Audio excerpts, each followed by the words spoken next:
Good morning mga palangga! So for today's video, araw ng paglalaba ngayon. Kaya magpapalit na rin ako ng aking mga punda.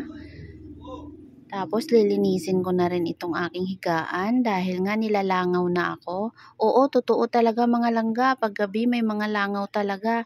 Kaya nga bago ako matulog, nagpapagpag muna ako para umalis ang mga langaw. Pero parang hindi talaga sila umaalis. Nandyan pa rin sila. Hindi sila aalis. At baka mamaya iniisip ko, pumunta sila sa aking bunganga. Nakanganga pa naman ako matulog.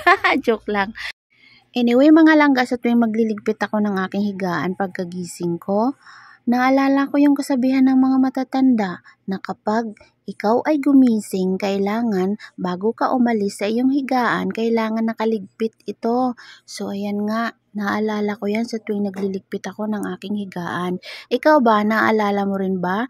At ganyan din ba ang turo ng mga matatanda sa inyo? O diba, kaaya-ayang tingnan pag ganyan ang ayos?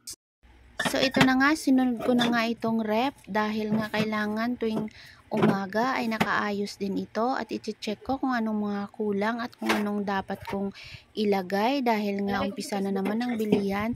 So ito, nilagay ko na nga itong mga red horse.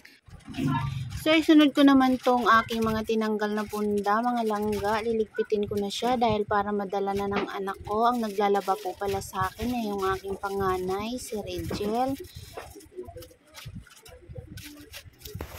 At ito na nga yung mga labahin ko mga langga. Medyo madami-dami to dahil isang linggo nga akong hindi nakakapagbigay ng labahin sa kanya. So ayan, kasama na dyan yung mga punda dahil nga para malinis na rin dito. At minsan ayan nga, ang daming nga langaw, diba? Nilalangaw na nga ang lola nyo dahil nga mabaho na siguro yung aking mga kagamitan dito sa pagtulog.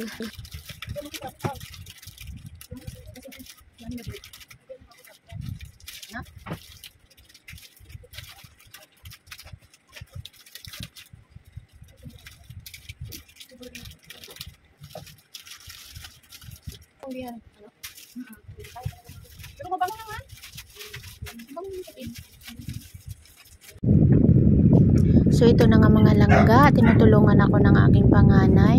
Ito siya nag-aayos ng mga biskwit dito na naghalo-halo na yung pagkasalansan dahil nga naman pagsabay-sabay ang mamimili. So hindi ko na alam kung bukas ako ng bukas, lagay lang ng lagay. So ayan, inaayos niya. Thank you pala, nak.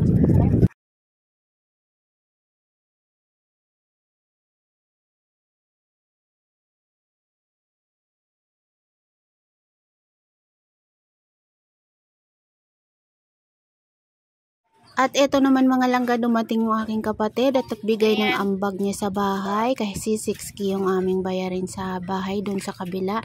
Yun lang po. Thank you so much for watching.